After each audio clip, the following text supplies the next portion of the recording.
აი მაგის გამო მოახდინეს ჩემი ოჯახის დისკრიმინაცია და 2 წელია ჩემი მეუღლე დაუდგინეს ენდობრონხიტი კატარალური მეორე ხარისხის სისხლდენა ჰქონდა პირდაპირ.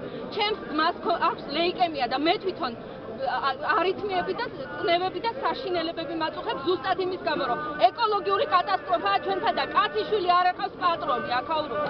არავინ არ გეხმაურება. ნუ თუ არ ცხენილებს ამდენი ხალხი შეწირულები ვარ თუ რა ვარ ვერ გავიგე. მესმის რომ ლიცენზია აქვს ამათ წიაღის მოპოვებაზე და სარგებლობაზე, მაგრამ თვითონle ადამიანის სიცოცხლის ყოფაზე ხო არ აქვს ლიცენზია ამ ნაძირალებს და ვიკინდარებს. ბანდიტებს ამათ მეტი არაფერი. ამათი წასვლა პირველ რიგში აქედან საჭირო ამ დეგენერატებს.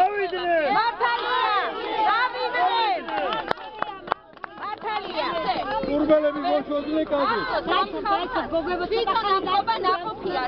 ედიშერ ცქვიდარია და კახა ჯაფარიძის ოჯახის წევრს მეძახდნენ. ყველაზე პირველი თანამდგომი მე ვიყავი ამ ადამიანების.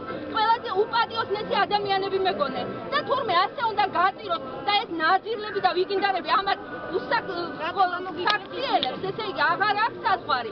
ფიქს მიაღწია ხალხო ამ ყველაფერმა რა. დღესაც ცინიზმია ეს ყველაფერი. ამდენი ხალხი მთელი დაბაა გამოსული გარეთ და კაციშვილს არ აქვს რეაქცია. გამოდიან იქიდან და რაღაც უაზრო კომენტარებს აკეთებენ. მთელი დაბა გამოვა, მთელი სოფელი გამოვა. გზას გადაუკეტავენ კი არა. იცით რას გააკეთებს ეს ხალხი? არებს ეს არის სახელმწიფო საკუთრება, პირველ რიგში ჩვენი საკუთრებაა და თვითონ ადამიანს უნდა შეეხოს ეს ყველაფერი, თვითონ ადამიანმა უნდა იგრძნოს, რომ აქ ცხოვრობს და თვითონ ადამიანის კეთილდღეობა უნდა თვითონ უნდა გეხვეწებოდნენ ჩემო კარგო, რომ გამუშაონ კი არა. ყველანაირი პირობა შეგიქმნა, რომ აი ამ გაბინძურებულ ჰაერს ვსწავთ ჩვენ. და აი ამ გაუბედურებულ იმაში ცხოვრობ. მენეჯმენტი შეიცვალოს.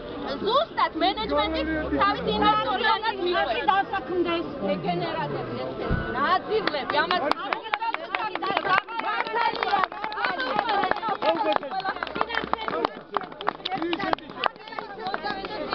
ზუსტად ძირს ეს ნაძირლები ესეთი ზუსტად ძირს და მალე მიიღებენ. არ ეგონათ რომ ესე განვითარდებოდა ეს ყველაფერი ჩემო კარგო. ეგონათ რომ ეს 184 კაცი როგორც ყველაფერს ახორციელებდნენ აი ამ ზეწოლას გაჩნდებოდა და დაჯდებოდა სახში. ხომ მიიღეს რაც დაიმსახურეს. თავზე დაემხობათ ყველაფერი. თავზე დაემხობათ ამ ნაძირლებს ამ რას არ ჭამენ? ამ ხალხის ხელფას არ ჭამენ? რას არ ჭამენ მიხარი? ეს 184 კაცი რა გამოუშვეს? ერთი კონკრეტული დირექტორის ხელფასი